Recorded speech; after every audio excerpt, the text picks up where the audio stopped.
down that camera and strap in. It's time for a new episode of TogChat Live. It's an open mic night for photographers. Get ready for 60 minutes of your photography questions in real time with answers from your host, Joe Edelman.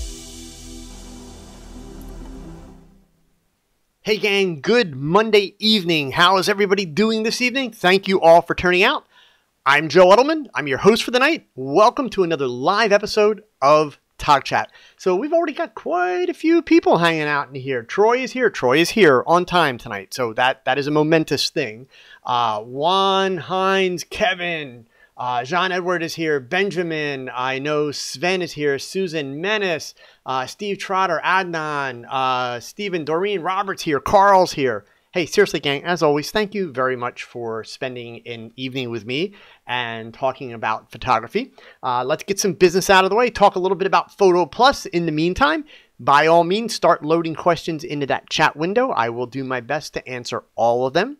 So our short topic for tonight, since convention season is looming and looming big, PhotoPlus in New York City is the first one. So my question for all of you is, are you going to PhotoPlus? For those of you that don't know, the PhotoPlus Expo is next weekend. In fact, it says 9 days, 15 hours, 27 minutes, and 28 seconds from now is when the expo floor will open. And that will be on Thursday, October 26th is when it officially opens. There's a couple pre-expo events and conference events on Wednesday the 25th, and then the show and the conference runs until the 28th. So two things I would like all of you to do. Number one, say hey in the chat room and let me know where you're from. And number two, let me know if you are coming to PhotoPlus. So I will be there all 3 days of the conference. The expo. I'll be there Thursday the 26th, Friday the 27th, and Saturday the 28th. On Thursday, I'll just literally be hanging out, and I'm going to be a tourist just like the rest of you, going from booth to booth, seeing what's new, seeing what's cool, seeing what kind of little tchotchkes they're giving out, and collecting them all. That'll be Thursday, and of course saying hi to anybody that wants to say hi. On Friday and Saturday, I will be there with an assistant and doing a bunch of interviews so that I can put together a video for those of you that don't make it to PhotoPlus to let you know what the cool new stuff is, to let you guys know what is, being shown off and talked about. And if it's anything like, last year at WPPI, that's where I found the Tether block, which is now a Tether Tools product. Obviously I go and I look at the same stuff everybody else looks at, but the big thing for me is to kind of dig a little bit, find the cool little things that are really worth knowing about it that maybe aren't getting a whole lot of attention. So if you've never been to one of these, and I realize, a lot of you are in Europe and down in Australia, etc., but there are similar shows to these all around the world. I've done a YouTube video in the past about going to conferences like this. So to let you know a little bit about what happens at this one in particular, this takes place in New York. It happens at the Javits Convention Center, which is the big convention center in New York City. It's about a 5-minute walk from Times Square. And it's a pretty big deal. Obviously all the major camera manufacturers are there. Lots of different equipment manufacturers. There's lots of video that's on display. The big camera stores, B&H, Adorama, Hunts from New England. Hunts, by the way, it's worth mentioning, is one of the sponsors of TogChat. You can check them out at huntsphotoandvideo.com. I've talked in the past about Gary Farber, who is the owner of Hunts, and all the work that he does with camera clubs and schools and that in New England. And if you check out a lot of the comments on my YouTube channel after that video, you'll also see there's a lot of first-person testimonials from people that are customers of Hunts, and also even people that in the last couple of weeks, while B&H and Adorama were closed for the Jewish holidays, people that needed gear in a hurry couldn't get it from B&H and Adorama because they were shut down. So these folks contacted Hunts in New England. Hunts took care of them, got the gear out right away. Very happy customers. Okay? So there are essentially three things that you could say go on at the PhotoPlus Expo. The first one, of course, is the Expo. It's like a trade show. I mean, that's where you go and you see all the cool stuff. A lot of the camera manufacturers will have models there. A lot of the manufacturers actually have models there so that you can try out their gear and photograph models, which is kind of fun. A lot of them go to great lengths and build very elaborate sets, and they'll have models there nonstop throughout the whole time. You will be able to see on the expo floor a lot of the really, really big names in the industry speaking for free, doing short little talks, usually anywhere between like 30 to 45 minutes, sometimes as much as an hour. You'll see people like Sue Bryce and Joe McNally and a lot of big names speaking on the convention floor, and you can see those for free, okay? Also, on the expo floor, there'll be a whole bunch of faces that you'll recognize from YouTube. Yes, most of the YouTubers will be there. I know last year, JP Morgan from the Slanted Lens, Jared Polin from Knows Photo. Yes, Mr. Lanier was there. I was there for a visit. Tony and Chelsea were there. This year, I know that Manny Ortiz is definitely going to be in New York for the show, and I'm sure the aforementioned list that I just named will also be there. Also pretty sure, as long as he's not out of the country, Matt Granger will most likely be there since he now lives and resides in New York. And there are, some new players in the photography YouTube space that have had some great success in this last year. So I would think that there's a good possibility they may be there as well. But letting you guys know, I will be there. I hope that I have an opportunity to see you. So I will be posting. If you're not already following me, let me switch my screen back here. If you're not already following me on social media, make sure that you are following my Facebook page or my Twitter account. I will make sure that I am posting updates live during the show on Facebook and Twitter as to my locations, where I'm going to be, the whole bit, so that, we have an opportunity to kind of stop, sit down, talk for a few minutes. I would love to meet as many of you as possible that can make it. I said there were two other things in addition to the expo. So the second one is the conference.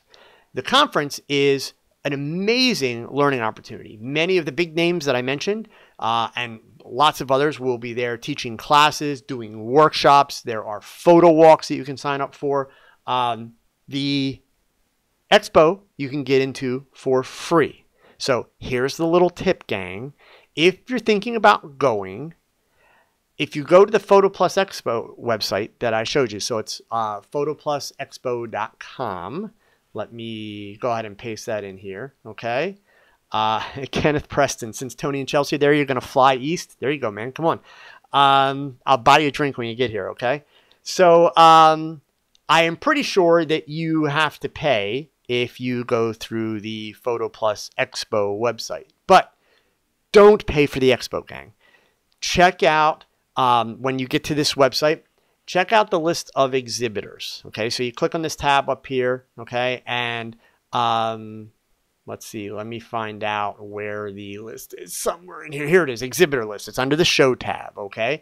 If you click on that list, you will get a full breakdown of every company that is attending. A lot of these companies, if you visit their website, you will find them advertising a link to where you can get free registration for the expo. So don't pay to attend the expo. Now, one thing you might want to consider if you want the VIP treatment, they do have a VIP pass that you can buy for $100 where you get a bunch of cool tchotchkes, you get special admission, you don't have to wait in line, yada, yada, yada. You can read about that on the PhotoPlus website. If you are considering, so here's a little money-saving tip. And this applies, by the way, everything I'm telling you right now also applies to WPPI, which is in Las Vegas at the end of February. So that'll be February next year because they're both run by the same organization, okay? If you are considering attending the conference and taking any of the classes that are there, which you have to pay for, it is worth your while. Let me scroll up to the top of the page here. Click on the PhotoPlus logo and sign up for a membership with PhotoPlus. It is, if I'm not mistaken, about $150 a year. It gets you tremendous discounts on the cost of attending the conferences. So if you're going to take classes and attend the conferences, it is worth spending the money to join the organization. Now, full disclosure, guys, you know that I'm always brutally honest about this stuff. If you are not, because I now some folks are going to look at this and say, wow, should I consider joining PhotoPlus? They have all this great educational stuff. They put out these magazines. They do the Rangefinder magazine. They do PPN or PDN, all that kind of stuff. PDN is short for Photo District News. My sincere advice to you, if you are looking to join a national photography organization to gain the educational benefits and everything else involved, as much as I love the expos and the conferences that PhotoPlus puts on, I would discourage you from joining PhotoPlus as a member. Let me explain why, and it's very simple. PPA, who you hear me talk about a lot, that's the Professional Photographers of America. PPA is a straight up legitimate photography organization with regional organizations all around the United States. So it's a grassroots on up to a national level organization that is focused on education and promoting photography and photographers, and does lots and lots and lots of advocacy for photographers. In fact, there's a new copyright bill that will allow photographers to not have to go through the federal court system to gain reimbursement for theft of copyright. Hopefully that passes, but it's PPA that is one of the big driving forces behind supporting that and creating awareness for that bill. PhotoPlus is actually, and they're not going to like this term, but I don't know a better phrase to use. They're kind of a shell company or a shell brand for an exposition company. So it's an event marketing company, basically. They offer a lot of good material. Their magazines, top notch. They have quite a bit of educational stuff, discounts. They do have certification programs, etc. But it is not the same kind of ground up photography organization that you get from a PPA or even an ASMP if you're more interested in the commercial side of the business. So I love their conferences. I love their expos. But unless you're planning on attending the conference, don't join them as an organization. Look at a group like PPA or ASMP if you're interested more in the commercial side. Chris Dye, I will be attending WPPI. Simple thing with me in Vegas. All you have to do is say Vegas. Joe says yes. Done. So I will be at WPPI the end of February. I'm also planning on doing Imaging USA. Last year, a lot of you know, I had unfortunately a horrible travel experience. Here in Pennsylvania, we were snowed in. Planes weren't getting off the ground. So I was scheduled to attend Imaging USA in San Antonio last year and never made it out. By the time I would have eventually been able to get a flight out, I would have been in San Antonio for about 16 hours. So it kind of made no sense. So I wound up bagging the trip at the last minute, which really kind of sucked, but that's what it is. So, but I am planning to attend Imaging USA. I will be at WPPI. And next year, for those of you that like to think big, next September, I'll also be in Cologne, Germany for Photokina. Photokina is one of the, or probably the largest photography show exhibition in the world. Up until next year, it happens biannually, so every 2 years, okay?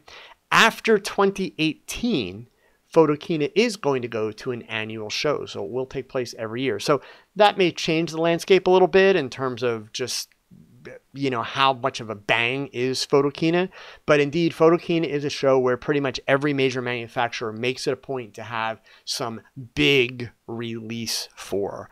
Last year, by comparison, if I remember correctly, at PhotoPlus, as an example, there were no major camera releases. There were some really interesting releases from companies like Tamron with lenses and things like that. Also some very interesting releases on the video side of the industry. But there wasn't a lot of like, oh my gosh, kind of really, new stuff. Okay. Tim Martin, what am I doing when I travel to Chicago next year? I am going to be teaching at the event called Out of Chicago, which is the end of June. You can find a little bit more information about that on my website, but here I can actually show you guys. I'll be there. It's a 3-day event that I'll be teaching at. I'm going to be teaching several different courses, also doing a photo walk with models in Chicago. Here, I'll bring this up on the screen so you can see it. Really, really awesome program that these people have put together. So it's outofchicago.com. I don't know if they have actually announced the who the instructors in that will be for next year yet, but I'm signed up. I will be there. So that will be the end of June that I will make it. So anyway, I wanted to tell you guys about this, and I know I'm sorry because I know it's a little bit unfair for some of you because these things are not really convenient for you to make. They're not easy for you to make. They do cost money, especially if traveling is involved. So, it's not going to be practical for everyone, but if you have the opportunity, I really highly encourage it. And I mentioned a third thing as far as a reason to go. Honestly, it's simply a great opportunity to meet like-minded people. I'm one of those like total geeks that when I walk around the expo floor at these shows, I'll stop at somebody's booth and look at something that's there, and somebody will come up next to me and they'll be looking at a piece of gear or that, and I'll literally just start a conversation with them and ask them what kind of photography they do, what are they hoping to get out of the show. Yes, part of it's a way of networking and letting people know that I have a YouTube channel, but seriously, it's a lot of fun just to see and meet people that have similar interests to me. But just like you hear me talk about pictures and how no two people will have the same experience, well, no two photographers have exactly the same experience. So, it's just great to be able to interact with people and really, learn a little bit about how other people are experiencing it. So that being said, gang, it's coming up. I hope to see some of you guys there. Okay. So XL Media, I already mentioned that what you got to do is go to the PhotoPlus Expo website, click on the show tab, and then click on exhibitor list and go through the list of exhibitors. If you check out some of their websites, you will see that some of them are offering free passes. I'm pretty sure that if you try to register from the PhotoPlus Expo website, you will have to actually pay. And I'm not going to lie to you, I actually don't know what they charge. I have a feeling it's probably close to $100, but yeah, so you can get free passes. I would encourage you to definitely not pay to go to the expo. Chris Dye, will I be hosting any classes or photo walks at WPPI? I am not teaching at WPPI. So here's the thing. Let me be really honest with this. And this is, people have already told me I'm stupid for this because every other photographer is doing it. And there's even photographers coming from Australia to New York and doing this. I don't feel that it's appropriate to show up in a city and do a paid event when there's an event like PhotoPlus going on, where they have brought photographers in, spent a lot of money on marketing, et cetera, to put this together. So I don't mean to cause any rift with other photographers, because there are even YouTube photographers that are friends of mine that I know intend to go there and do photo walks, and they're obviously charging to attend those. I'm not willing to do that. I just don't feel that it's appropriate. I am going to be doing at least one event in Las Vegas during WPPI. It is probably going to be an exclusive event for my Patreon members, or potentially, depending on how many Patreon members are able to attend, there will be the ability for non-patrons to be able to pay a fee and attend. So I have the great good fortune that one of my patrons, who is also one of my followers, who's actually here in the chat tonight, is a television cameraman out in Los Angeles who has offered to help me out setting up some shooting scenarios and that. I also have access to a studio from another one of my patrons who is in Las Vegas while I'm there. So we'll be doing a TogChat live from Las Vegas, and my tentative plans are to set up a day while I'm out there, probably right after the show ends, and basically do a full day workshop that will get split into YouTube videos later. So it'll be one-on-one, instruction. A lot of you have been after me for a long time to do a Jason Lanier style video where, I'm talking to the camera and shooting at the same time. I've explained many, many times why I don't like doing that. There's a whole lot of science behind why that's not a good learning experience or a good teaching experience. But just to get it out of the way, it's a great opportunity for me to spend a day with a lot of my patrons and to meet, some other folks that are followers. So keep following Chris, and I will be sure to, let everybody know what's going on with that. Okay. Also, gang, before I forget, a couple other really quick pieces of business here, and these are important. And then I actually have one kind of cool announcement. So do me a favor, gang, and please, before you leave, hit that thumbs up button. It only takes a second, and it doesn't hurt. You don't have to press real hard, but the likes are appreciated. Hey, I'm less than 5,000 subscribers from 100,000. That's a big deal in the YouTube world, okay? So I would appreciate your help. So number one, if you haven't subscribed, please subscribe. And number two, please let people know about what we're doing here and what we have going on. Mark Anderson, thank you so much, man, for the super chat. I really appreciate that. And I see you have a question there, so I will get to your question in just a minute, okay? Also, make sure you're following me on social media. Again, as I've mentioned many, many times before, Facebook, Twitter, Instagram, those are the ones where I am most active. And comments, of course, in the video afterwards, always, always appreciated. And I will do my best to answer all your questions. We've got a good 40 minutes here, and I never finish on time.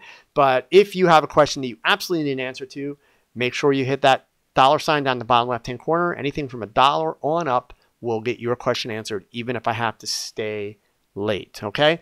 I mentioned earlier that Hunts in New England has been kind enough to not only sponsor TogChat, but they have provided a 15% off discount off the Savage Edgelit Pro lights that you saw me use in the LED lighting series videos.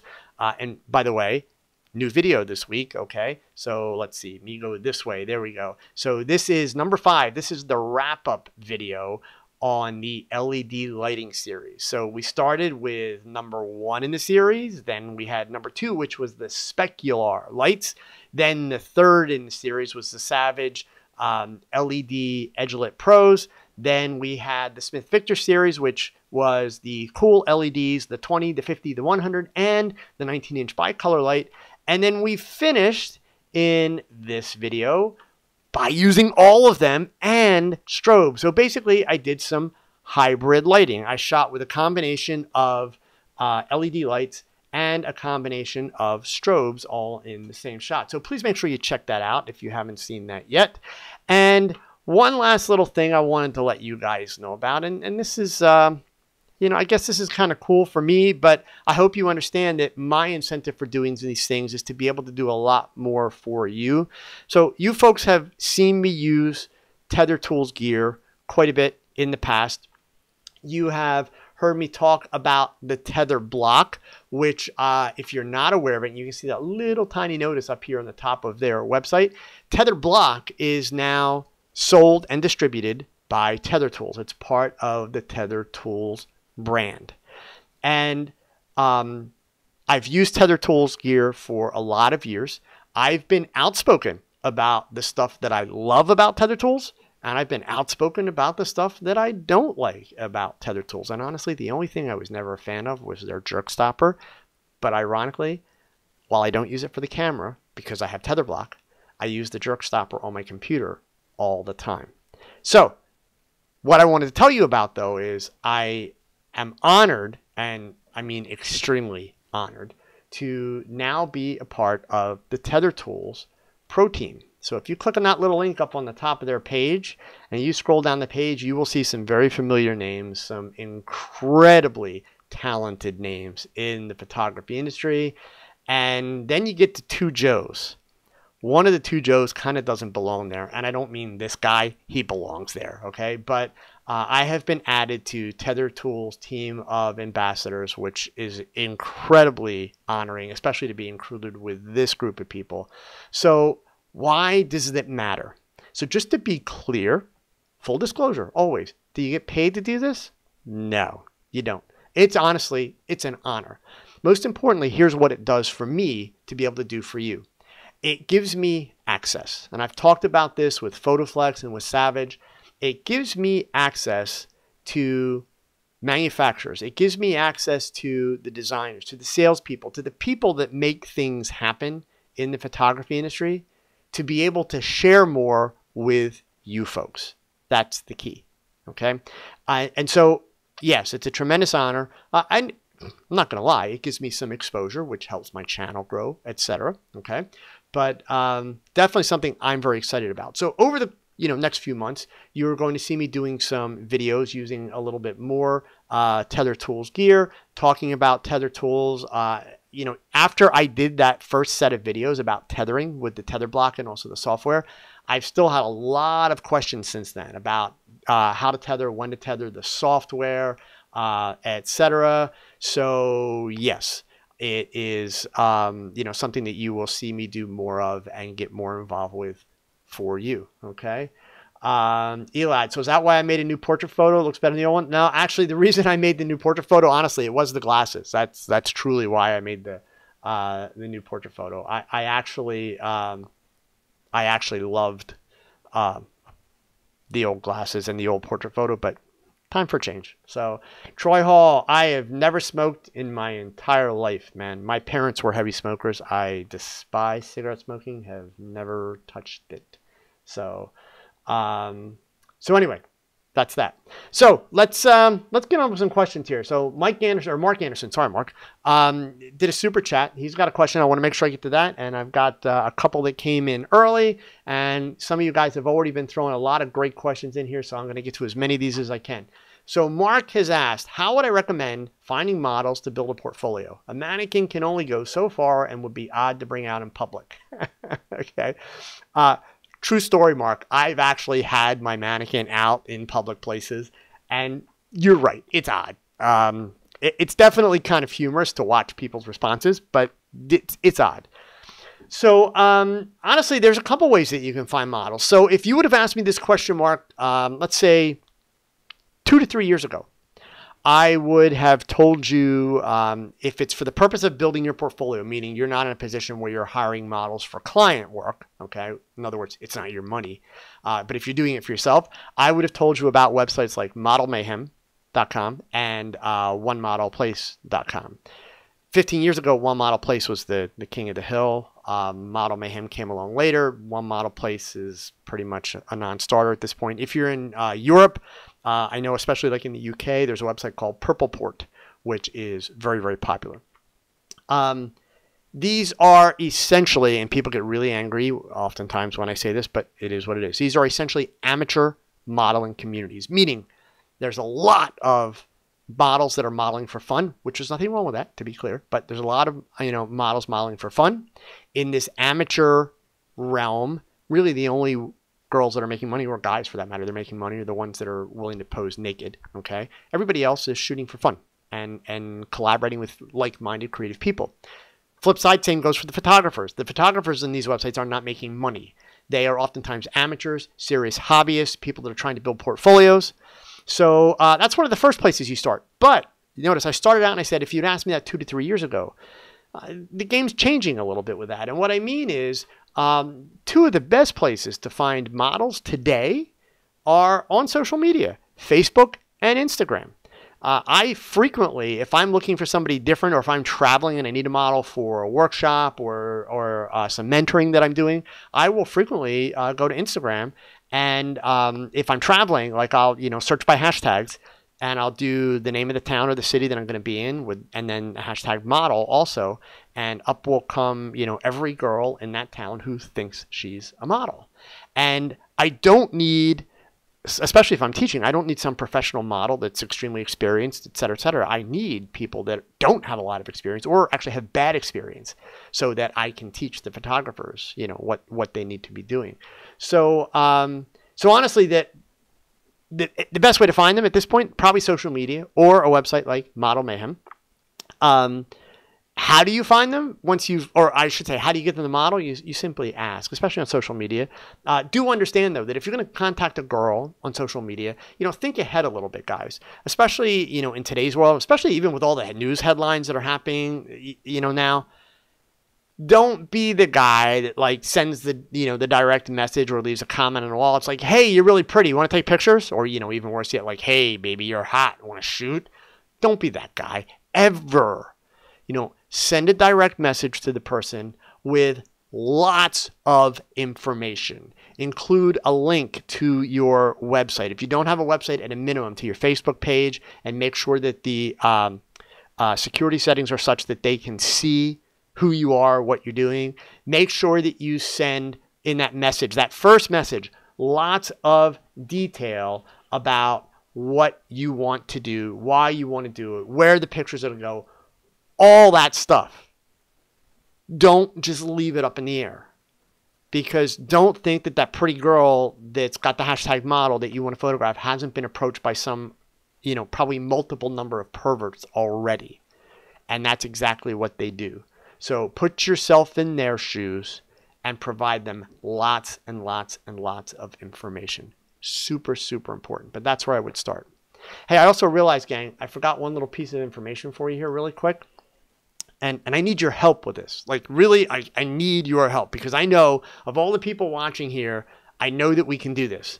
So I've told you guys before about PhotoPlus and their Share Your Lighting contest, okay?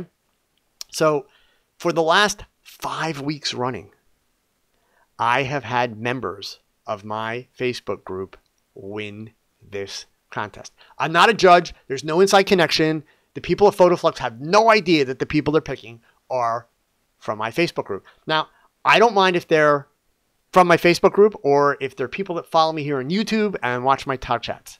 But I am counting on you guys to win. Now, here's the incentive. All right. Number one, it doesn't cost you anything to enter. Number two, you do not have to use PhotoPlus gear. This is something that PhotoPlus does to educate the photography community. In fact, this particular post was last week, the photo that won was photo of a glass of beer. Kind of a neat shot that was done by one of my TogChat group members, okay? If you go back and you look at his winning post, which is a little bit further down their wall, here it is right here. Look at all the information he provides. So there's a learning curve that goes with this contest in terms of being able to offer information to people. So all you have to do to enter is real simple. You have to have a finished picture and a behind the scenes picture. And you email it, good old-fashioned email, to, in fact, here, I'll put it in. You email to marketing@promarkbrands.com. I'll put it in the chat window for you guys, okay? Remember, you do not have to be using PhotoPlus gear in the behind-the-scenes picture. This week, they're giving away a PhotoPlus 22-inch 9-in-1 reflector. That's like a $70 reflector set that you can win for free. So I'm counting on you guys. And by the way, seriously, as much as I'm enjoying that I've got a streak of 5 weeks going here, you can turn around and make this a habit. Meaning, if you're in the process of learning photography and building your skill set, you guys should be shooting behind the scenes images of everything that you do. That way, weeks later, months later, when you're looking at your work and you're unhappy with something or you wish you had done something different, etc., you can go back and you can know for sure, this is what I had set up, this is how I had it set up, and then you can make changes from there. So there's a lot of value to shooting behind the scenes images. Okay? All right. So Armando Rodriguez, do I recommend bringing your camera to the expo? So full disclosure, I don't take mine. Okay? Now, I will have gear there on the on the Friday and the Saturday when I'm shooting video. I'll have video gear. So it'll be all the Panasonic gear. I go to be able to talk to people and to be able to look at things. As I mentioned, though, there are lots of opportunities for you to shoot. Plus, it's New York. You're in New York City. So especially if you don't live in New York. So I would encourage you at a minimum, bring a body. Most of the manufacturers in that are there and have models to shoot, the idea is they want you to try out some of their gear. So it'll be like they have lenses to use or flashes to use. So maybe bring like 1 or 2 lenses and a camera body, and that's kind of all you need. The places where they have models, they always have lighting of one form or another. Sometimes it's LEDs, sometimes it's incandescent, sometimes it's strobes they let you connect to, the whole bit. But yeah, I mean, I would say go for it. I've been at this long enough. I kind of, I wouldn't. So let me back up. I wouldn't encourage you to bring your camera to shoot the models for the purpose of putting the pictures in your portfolio. No. Because how many thousands of people are going to be there photographing the same models over the course of 3 days, right? I would encourage you to bring your camera to be able to try out the gear that they will have there for you to look at and to photograph the models for the sake of gaining a little bit of experience and trying out the gear. So that would be the reason to bring your camera, okay? I I could be, you know, really narcissistic and say you could bring your camera so that you can get a picture done with me, but I promise you we can do a good job with that with an iPhone. So, okay. So let's see. CYBK, Joe, just want to say thank you for, the inverse square law video. I am glad that you found that useful. For those of you that may have missed that video, the inverse square law video, that was a couple months back. Whoops, wrong side. There I go. It was a couple months back, but, that's seamless backdrops. I clicked the wrong button. There it is. There's inverse square law. It's the eggs, okay? I'm glad that that helped you, CYB. Definitely, it's one of those subjects that tends to really confuse people. So let's see. I'm scrolling back here through things. James Parrish II. Do I have a template email for getting models? No. And I'll be honest with you, James. I never did. I mean, at this point, I don't reach out to models that often, but when I do, I would encourage you not to, because a template email is a template email, and it's probably going to sound like a template email. By all means, have maybe like a template structure, but I would encourage you, you know, I'll give you a good example. I frequently consult with young guys and girls who want to become models. And so, of course, one of the topics that is discussed is how to build a portfolio. And they certainly don't want to waste a lot of money, because you think about it, if you put yourself in the position of somebody that wants to become a model, spending a lot of money to build a modeling portfolio, it's like gambling. It's a big crapshoot, right? Because there's no guarantee that they're going to become a model. So that's the challenge. They've got to get all these pictures done, but they don't know if they're even going to get signed by an agency. So a lot of people would call that a really stupid business endeavor. So what I encourage them to do is, number one, not pay. Number two, because there's plenty of people with cameras that will photograph them. But what I encourage them to do is go to a website like Model Mayhem and use the search tools to find photographers whose work they admire, and then reach out to that photographer. But I explain to them, it's like, hey, you don't send the photographer a note and say, hey, I like your work, want to shoot? No. You got to kiss a little butt, for starters. You send the photographer a note and you say, hey, I love how you do your headshots. They're so clean. There's so much personality and lots of energy. If you ever need a subject, I would love to work with you. It would be an honor to have some of your images in my modeling portfolio. That's how you reach out to someone. It's basic business etiquette, okay? And so, you know, in that sense, I would encourage you doing the same thing with a model. If you find someone on Facebook, Instagram, Model Mayhem, whatever, show them that you're legitimately interested. Don't treat them like a piece of meat. Models aren't objects, gang. They're people just like we are. They have egos. They have emotions just like we do. So I wouldn't template too much, okay? I'm definitely one for reusing stuff that I need over and over and over and over again.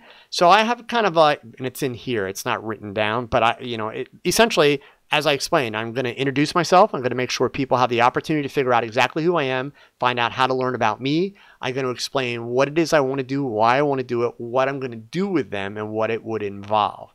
And especially if we're talking about anything that's like fine art, nudes, or boudoir, glamour, lingerie, I am going to be extremely detailed and extremely reassuring about what I want that person to do and where and what I intend to do with the photographs afterwards.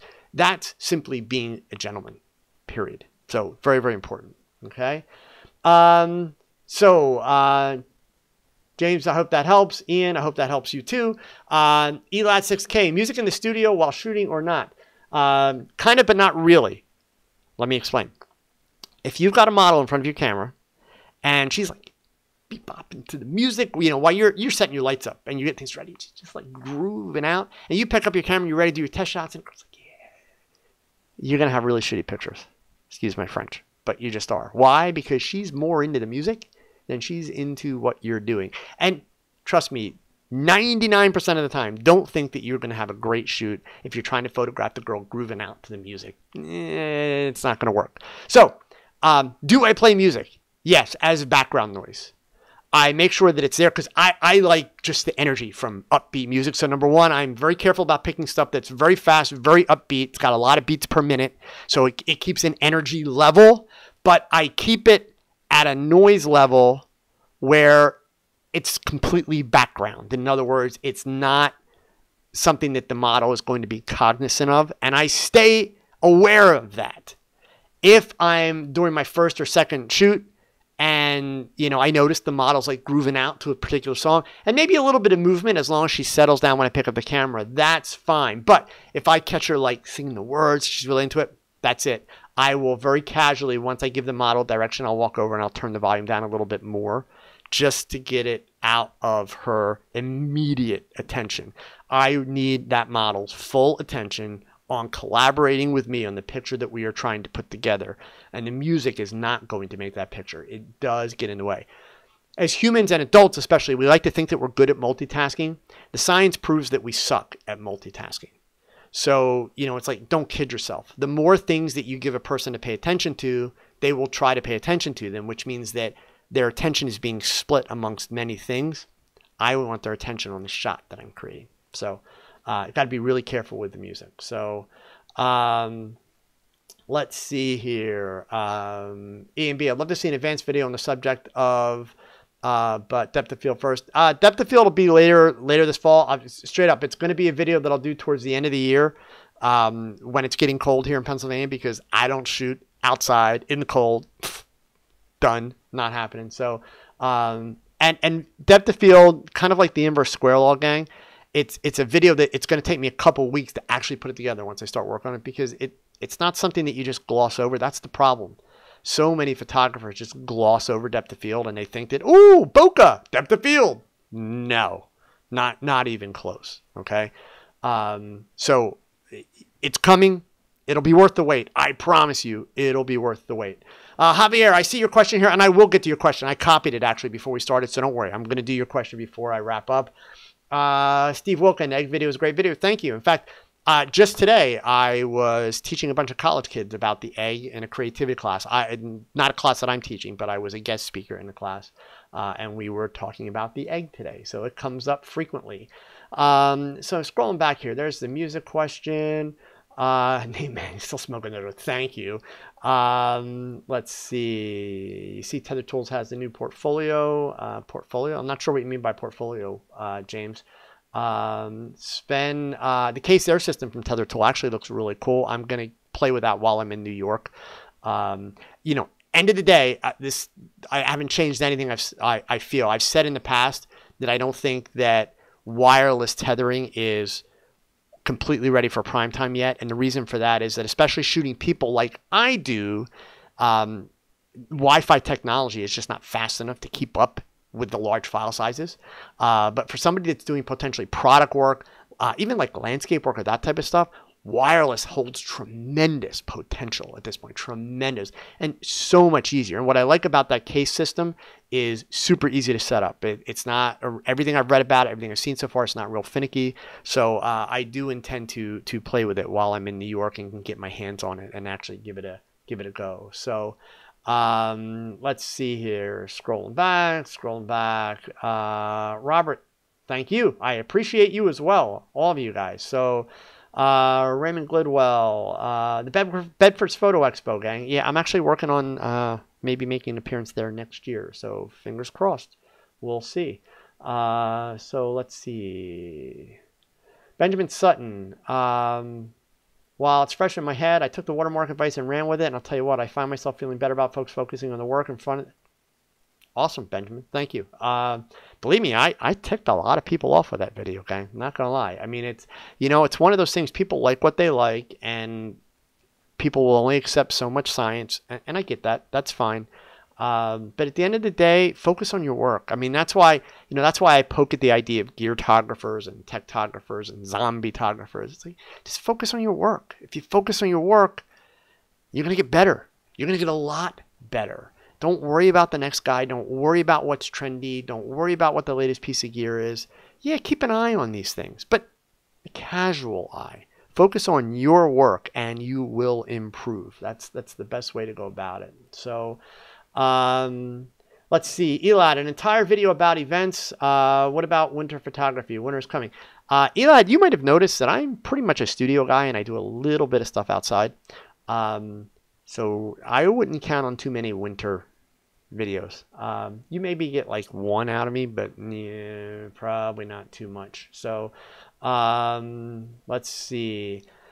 Francois from Montreal, Canada. What do you think is the best course in Photoshop from beginning? I see a lot of courses on the internet, but I don't pay for nothing. So I'm going to hope that since you're from Montreal, though, you speak English and not French, because I don't know a good French one to recommend. Honestly, as far as I'm concerned, if you're talking courses, meaning something that you will pay for, I would be split between two. And it's kind of one of those scenarios where my first choice is slowly dropping and the second choice is taking over. So if you're paying, I would tell you to look at either Kelby 1, which is Scott Kelby, and that would have been the first choice for many, many years. Excellent setup, excellent site. You can pay by the month. Their tutorials, they allow you frequently, most of the time, to download the images they're working on, so you can actually follow along step by step and get the exact same results and see what's happening. But quickly rising to the top is Phlearn. That's Phlearn. They have a subscription-based model just like Kelby 1. Aaron Nace is probably the best Photoshop educator that's out there. So I would encourage you to check out those two. So E and B, is this going to be the sort of gig where Sony announces the A7R III? Probably not. No. I mean, it's certainly possible, but I don't think you're going to see that kind of announcement at PhotoPlus. So it could happen. So let's see here. Did I have any others that... yeah, Troy, we're not talking about Polaroid cameras here. That's all right. Sorry. Let's see. Ken Vincent, my pastor mentioned that October is now the #1 month for weddings. How does that alter one's approach to how to plan and shoot a wedding event? Doesn't alter it at all as far as planning and shooting it. I mean, your opportunities for outdoor shots are a little more colorful in October, depending on what part of the country or world that you're in. But like if you're here in the eastern part of the U.S., you know, get all the fall leaves and that. But honestly, I don't know that would really change anything unless there's something that I'm missing in your question. By all means, feel free to update that a little bit. Okay, so I think I'm caught up with all those except for Javier. So we'll scroll down here. All right. So question that Javier had, and for those of you that don't know the inside tricks here for TogChat, I start setting up my system and getting everything ready on my computer screens here for the feed, usually about 45 minutes to an hour before TogChat starts. But almost always by 6 p.m., so that's half an hour before TogChat starts, I'm in the chat room. So if you guys want to talk, say hi, complain, ask questions, whatever, show up early. You won't see anything in the video, but you'll be able to talk to me in the chat room. Okay? So Javier had a question. How much of the photo shoot do you plan before, and how much can you leave for improvisation? I know there are a lot of things that you need to plan beforehand for it to be a successful shoot, but there are many who have all the shots, lighting, poses, etc. planned, and others who have an idea and improvise. Honestly, Javier, the answer is really simple, but you are not going to like it. The answer is there is no rule. You're going to do what works best for you. Some people are extremely OCD, and I don't mean OCD in a bad way. I'm OCD. Some people are extremely OCD and want everything nailed down so that as they execute the shoot, they are able to evaluate it against a plan and say everything they're doing is correct. Done. Okay? And those are the people that indeed are going to work out poses, lighting placement, even measure it out, all of it, everything. Then there are people like me that are OCD but not extremely OCD, where I'm going to plan out well in advance to shoot the outfits that are coming, all that kind of stuff. I'm going to map out my basic shoot plan for the day. So I'm going to walk into the studio knowing what order I'm doing them in and having a basic idea of what color background and what type of lighting do I plan to use. The actual placement, that kind of stuff, no. But in other words, I'll have it listed out like, okay, this shot's going to be done with strobes and I want a big softbox. This shot's going to be done with my fluorescent lighting because it's a headshot and I want really soft, even light. This shot's going to be in a black background and I want it really more dramatic. That's the kind of planning that I will do. Other people like things to be completely improvised, and that's okay. Now, what I just described to you, for me, that's when I'm doing the modeling portfolio work that I used to do. The photographs that you see me do now for YouTube. So as an example, the pictures that are in this week's video. So there's 3 portraits of Monet that are in this video. The last one is the one you see in the cover where she's got the big mask of makeup and the specular star behind her. One is a very clean beauty shot and one is just a nice portrait. I'm not going to lie. I've been having a lot of fun lately because I've worked with Monet long enough now that as a collaborator, she understands what I like and what I hate. And she's very creative and likes to be creative. So literally now, when her and I plan a shoot, I know, okay, why am I doing this shoot? What video it's going to go in. So in the case of that last LED wrap-up video, I basically said to her, I want to do 3 shots.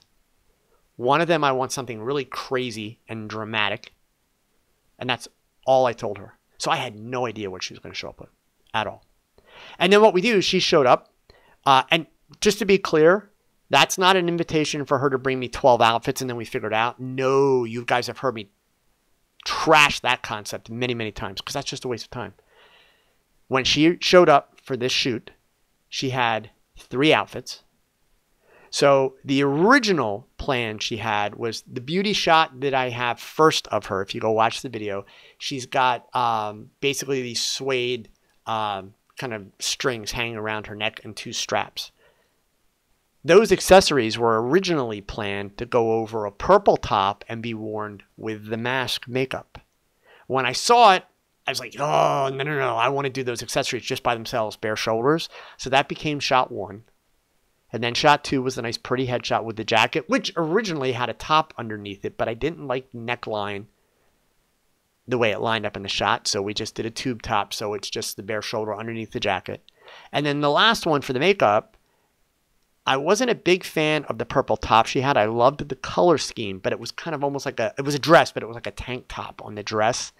And I'm not a big fan of tank tops. So I had already used the beige colored accessories. So I just did it bare shoulders and then used the specular light behind her, etc. So there certainly was a little bit of, kind of let's play it by ear, but I'm far enough down my path with her in terms of the relationship that we have that she understands what I like and what I'm looking for. So it's actually a lot of fun because when she shows up, like I'll be shooting with her on Wednesday this week for another video that's coming up, and she knows that I want 2 looks. One needs to be something really creative. Beyond that, I have no idea what she's going to show up with. So it'll be an opportunity to create. So it's kind of a lot of fun to be able to do that. But for those of you that are starting out, looking to work with clients, do modeling work, etc., planning. It's the key. Definitely makes all the difference in the world. So Javier, I hope that helps. Okay. Let's see. Steven Stiles. In your opinion, what is the way that most new clients connect with photographers? Is it Google search? Is it more social media? Is it the Yellow Pages? Definitely not the Yellow Pages. I can tell you that the facts that I have been reading, in other words, the surveys that have been done, it's definitely social media, Stephen. SEO has always been a huge challenge for photographers. And if for those of you that maybe watched some of the marketing talk chats that I had done for a while, we wound up talking about SEO a lot in the context that it's a hair-pulling process for photographers. And that's because what we're showing off is images. So we don't necessarily have a lot of text for our websites. So the good news in that is that social media is really where it's coming from. So pretty much if you want to be making money as a photographer, if you're not being really aggressive with social media, you're not going to make money, period. Okay. Cody LaFada, had the new glasses being blue been a pain when you're shooting your green screen? How have you been combating the color glare? I have had no problem. In fact, they've made it easier. I've actually been able to simplify my lighting setup for my green screen. They're not blue. They're like a grayish blue or a bluish gray, however you prefer, and they're matte colored. They have no shine, which is awesome. That was actually a big deciding factor in these frames, was the fact that they are matte. If you go back and you look at the videos with the old round glasses, if you look really close, and now that I told you this, you're never going to be able to watch the video without seeing it, but if you look really close, you will see that I have the side arms of the glasses covered with gaffer's tape. And I literally got to the point where I was like, this is too much work. So I literally 7 days a week walked around with gaffer's tape on the side of my glasses because they were so reflective. I had a big problem keying those out with the green screen. These are awesome. Like literally, I shoot my stand up, one click, boom. And I've even switched over to a whole different setup for lighting the background. So it's nowhere near as finicky now because I'm not adjusting so much because of the glasses. So yeah, I'm thrilled with them. Like really made my life easier. So, so let's see here. Nate, man, what software do you use to do these TogChats? Probably a common question, but I've never seen it asked. It's actually only been asked once or twice before. I used Wirecast. I'm on Wirecast 8. I'm on the Pro version, which is the stupidly crazy expensive version, but it has the features that allow me to do the things that I want to do. You can do similar things with an open source software, which is called OBS. But what's great about Wirecast is it's definitely much more efficient, especially the new Wirecast 8. It's lighter on your system, uses fewer system resources, and especially for being able to automate things, because obviously I run my own board. So I don't do like Tony. If you ever watch Tony and Chelsea live, they have a guy, I think his name is Justin, that sits there and actually does all the switching and operates the cameras and everything. So I'm only working with one camera, but I'm running my whole board. So all my graphics, everything, I'm switching that, myself. It's on a screen here. So Wirecast makes that very, very doable because I can preload all of my shots, preload all my graphics, and it's just a matter of click, boom, there it is. So that's why I use Wirecast. But unfortunately, it's definitely expensive. So let's see. Stephen Nowak, good. I'll get to see you at PhotoPlus then. Excellent. So CYBK, thought I might say Flern. The only thing wrong with Aaron's course was his hair. Well, yeah, there is that. But hey, fail and conquer, fail and conquer. What will you use for portraits of mainly kids? 2 bodies and primes, 1 zoom, 7200 reversal, but they cost as much as a full body with a prime. I have a good 50mm plus D300s, and I want to upgrade maybe to a full frame. Fail and conquer, I got to be honest with you. So let me finish, okay? My admission is I hate those questions. But let me explain why. I'm not at all upset that you asked. The reason why I hate those questions is because there's actually, for me to give you a good answer, there's about 10 questions I should ask you back. When you say portraits of kids, that can mean a lot of things. Is that like a traditional portrait? Is that more of an environmental portrait? Are you shooting them outside? Are you working in the studio? What's the setting? What's the context? There's a lot of things that come into lens selection, as far as that goes. Let's put it this way. If you've got D300s, they're nice cameras, but you're working with older APS-C cameras. So my advice to you, before you consider buying any new glass, at this point, from where you're at right now, what you're describing, is you should be making a decision now. Is my next camera body going to be full frame, or am I going to stay with APS-C? Don't make the mistake of thinking, well, in order to get better quality, I have to go to APS-C. In order to get better quality, I have to go to full frame. That's not necessarily the case at all. It depends on what your needs are in terms of a finished product and also your shooting style.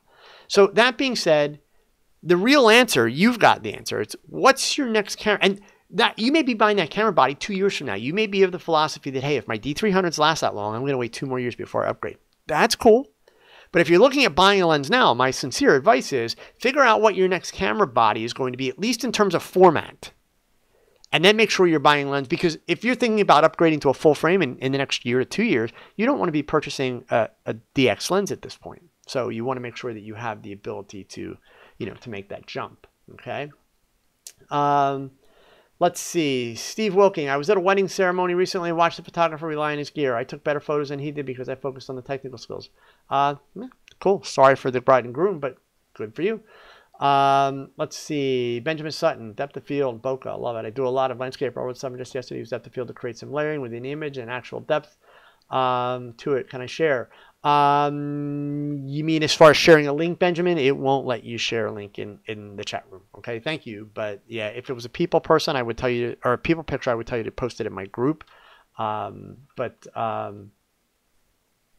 unfortunately, we don't have a way to do that here. Okay. CYBK.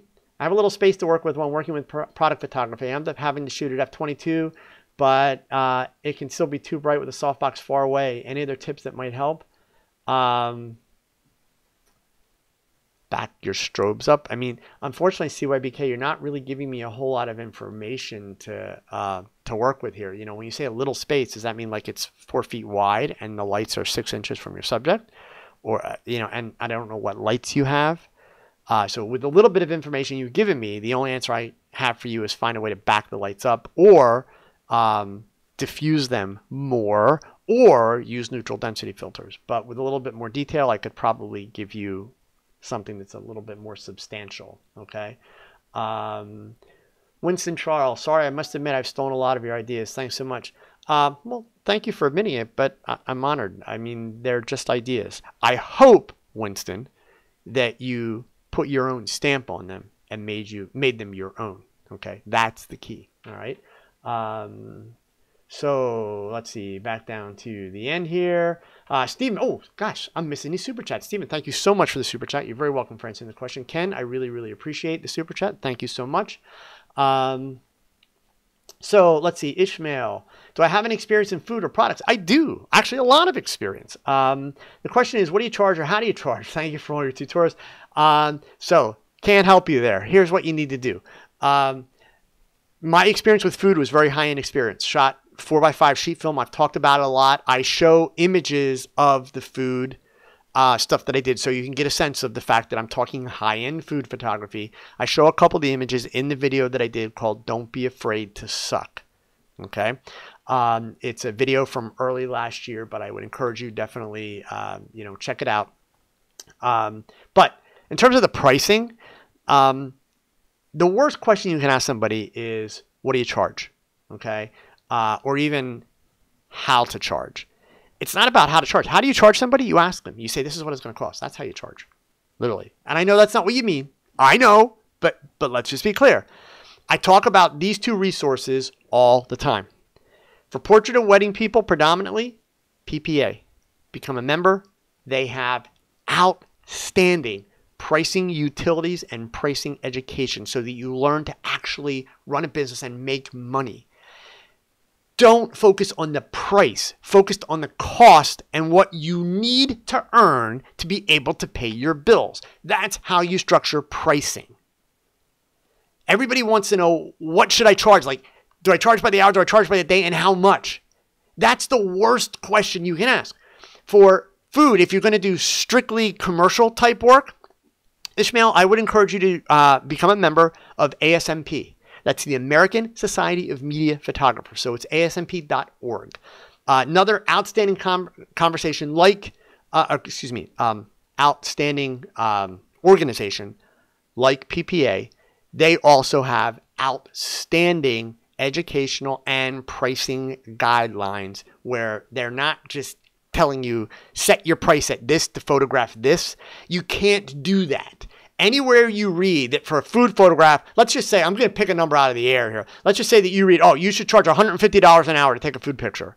That's the dumbest piece of advice you could ever take. Because it's a mandatory number. And there is no such thing. Every job's going to be a little bit different. Okay? And even, you know, Al, at the end of the day, so there's a comment here, Alex, and price to what the market will bear. That is not even a good idea. Because depending on the market you're in, they're going to say that we can only afford this, and that this number is not enough for you to make money. So that tells you you're either in the wrong market, or it tells you you're not justifying. The market will bear what you need it to bear. At the end of the day, a photographer has to be good enough that people want what they're doing. And then that photographer has got to find the people that are dumb enough to pay them. And I'm not saying dumb enough as in terms of an insult, man. It's a phrase. But that's simply how it works. Just because you go to school, or just because you buy a camera, and just because you hang out that shingle and say I'm a photographer, doesn't mean you automatically deserve a certain amount of money or a certain income. You have to earn it. And part of the way you earn it is by the perceived value. Because one client may look at your stuff and say, that's trash. I wouldn't pay 10 cents for that. And they're not wrong. That is their perception. That is the way they perceive it. That's okay. Another client will look at it and say, "Oh my God, it's the most amazing thing I've ever seen. It's worth so much," and they'll pay it. So that's the challenge. But Ishmael, I would encourage you, look into those two organizations. So that's PPA for Portrait of Wedding People and ASMP, American Society of Media Photographers. Excellent, excellent resources. And they teach it from a business perspective, not what should it cost. That's the key. So be very, very careful about asking those questions that way, because I don't want to see you put yourself into a situation where you're dealing with high-end clients and you're getting grossly underpaid because you don't know how to actually structure your prices. One photographer cannot tell another photographer what they're worth, because both photographers are going to have different expenses and different needs. Super, super important. Okay. Let's see here. Rolo, thank you so much. Let's see. Yeah, fail and conquer, fail and conquer. So, yeah, I mean, near impossible, mainly because of all the variables. So it's not impossible. It's really a key of the variables. But my sincere advice to you is start with that question. Since you're working with D300s now, simple math is you're going to have to upgrade at some point, probably in the next couple of years, if not sooner. Depends on how much you use the cameras and how much wear and tear you've got on them, right? So I think the first thing you need to decide is, are you happy with APS-Cs? Keeping in mind the cameras, since you're a Nikon guy, keeping in mind the cameras like the D500 have made huge advances over the D300. So the quality comparison between those two cameras is like night and day. So what I would encourage you, if you're in a place of the world where you're able to rent the cameras, rent each of them first. Maybe rent a D850 or a D810 on the full frame side, or even a D750, which is a D750 is an awesome camera. And then maybe rent a D500. You can rent those cameras for like 50, 60 bucks for a weekend.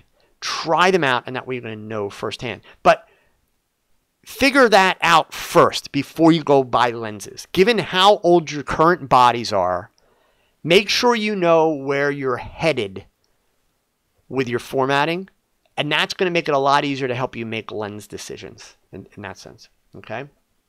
So, let's see. Robert Julian, what if you live outside of the U.S., any organizations? There are. And Robert, I'm going to be honest with you. I'm at a little bit of a loss in terms of saying, oh, yes, if you're here, go to that one. So here's what I need you to do, Robert. If you will type into the chat what part of the world you're in, make sure you're here next Monday, and you'll need to remind me of the question, okay?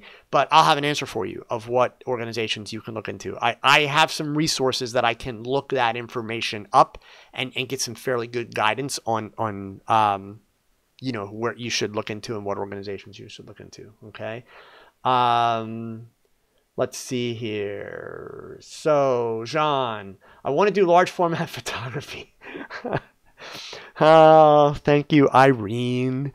I want to do large format photography, but I don't know what to buy. Field wood camera 4x5 or press camera 4x5. I like simple, but what are the pros or cons? I don't want to buy being misinformed.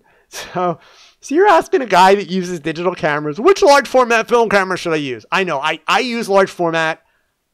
Let's see, how old was I? I was 27, 30 years ago.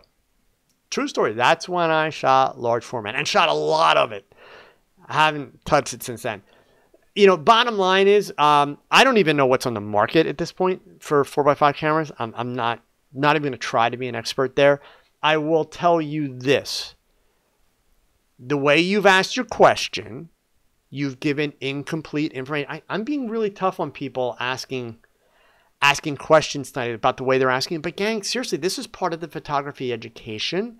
If you ask a question that's too open-ended or without the proper information, you're going to get bad answers.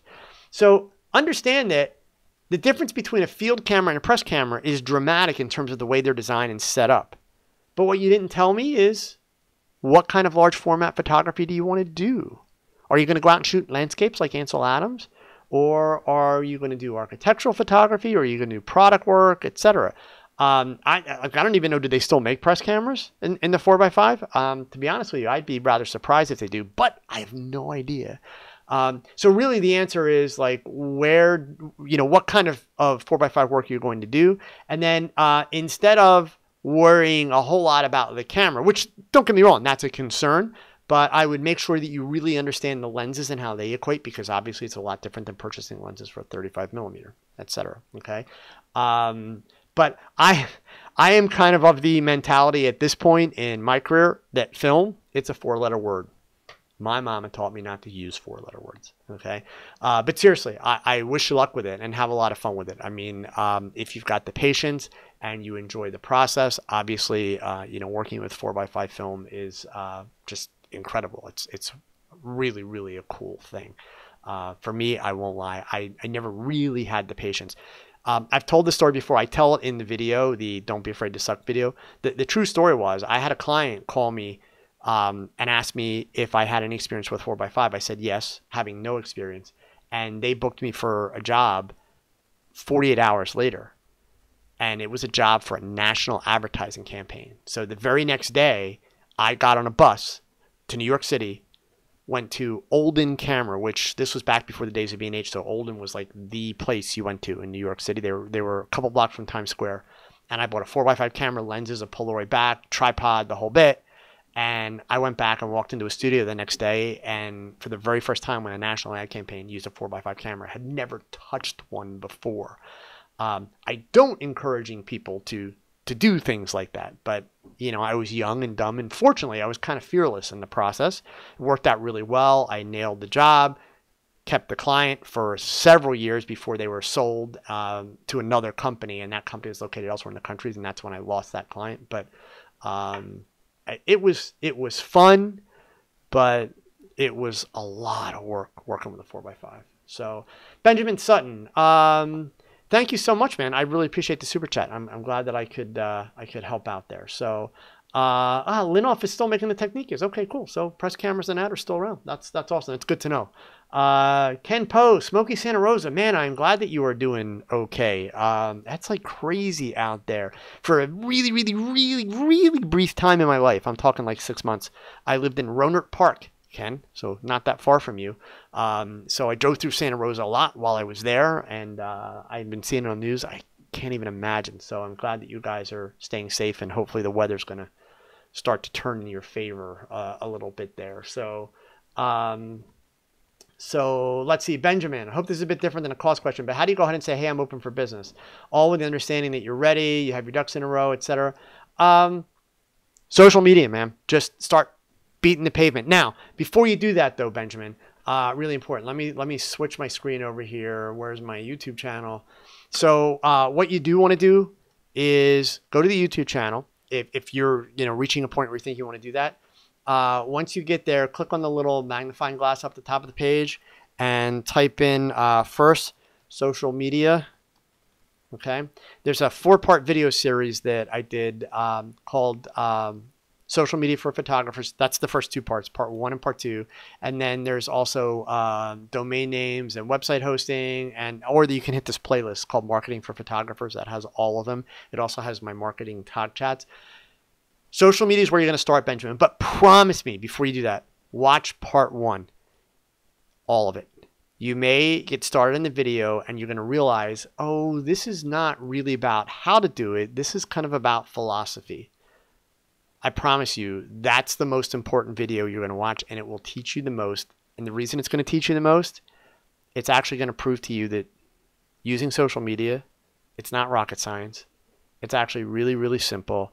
It requires some good old-fashioned common sense, and it's going to kind of correlate those things for you so you can get your head wrapped around it. But literally, the way you get started is you just start getting the word out there, but do it in a way that you're not annoying people, that you're not shouting at people. And I say shouting in the social media sense.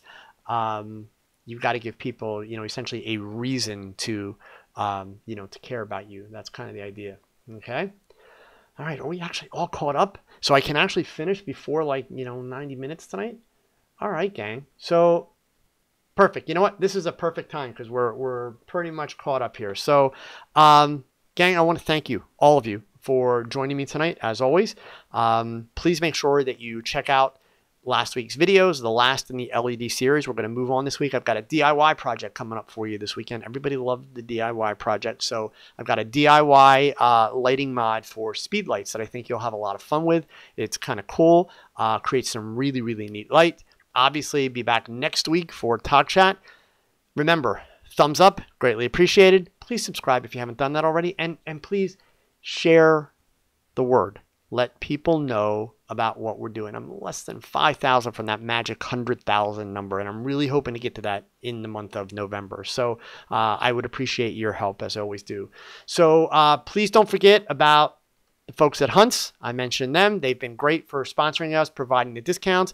If you haven't checked it out already, please check out my Patreon program. It's patreon.com/Joe Edelman. That would be greatly appreciated.